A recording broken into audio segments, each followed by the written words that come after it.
Leo sasa ni tarehe 1 mwezi wa 4 mwezi Aprili, ambapo inajulikana ulimwenguni kwa leo tarehe hii ni tarehe ya kuongopeana. I believe everyone should know that, or you know that.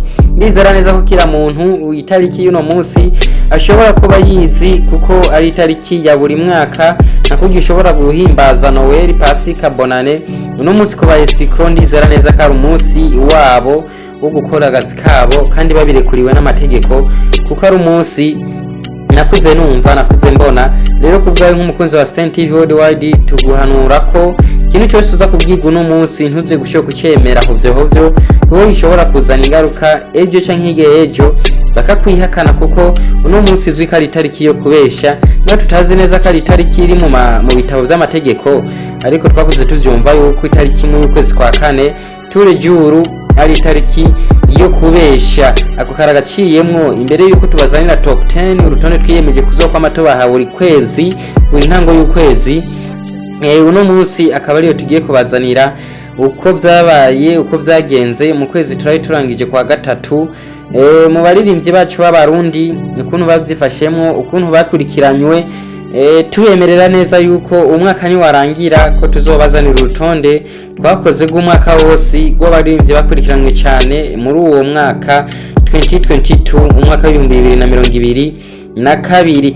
Uno munsi rero ntitubarambire, turabona harimwo abaririmbyi bakoze neza cyane, bakoze gutandukanye, bagerageje gukora kugira bashobore kuzamuka, ariko na bamwe bashoboye gukoroka batakoze nkuko bari basanzwe bakora mu mezi turangije mu mezi novuga yatanguriye uno mwaka.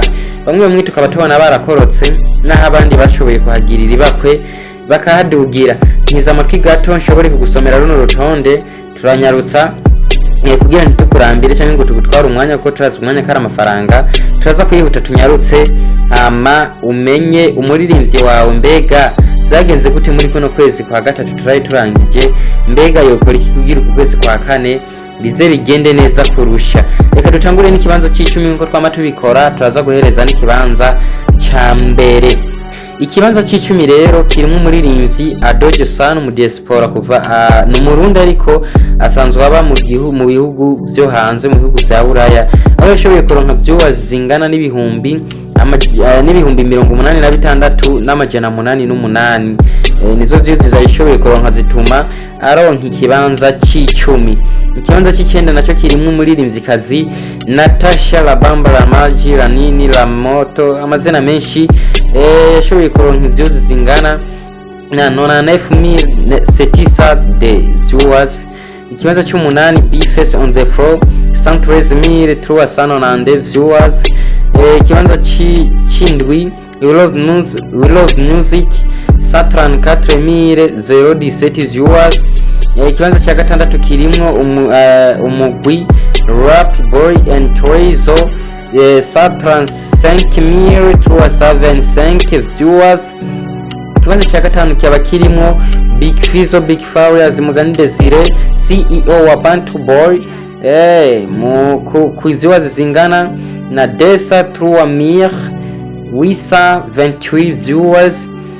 Ikibanza cya kane ni Kirikou Akiri wahoze ari muri Bantu Boy, muguno mwanya ari muri Birman Boy, ku viewers zingana 207,793 viewers. Ikibanza cya gatatu kirimo Double J Babo Kira, nawe nyene yahoze ari muri Bantu Boy, uno munsi akaba barizwa muri Birman Boy, ku viewers zingana na 78,873 viewers.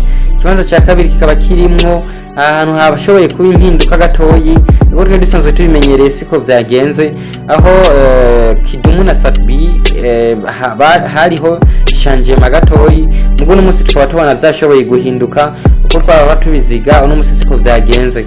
Mu kibanza cya kabiri ni Sarbi, aho twari dusanzwe tumenyereye mu kibanza cya mbere cyane, mugo no munsi bikaba birangiye KIDUM umusaza ahinduye ikibanza.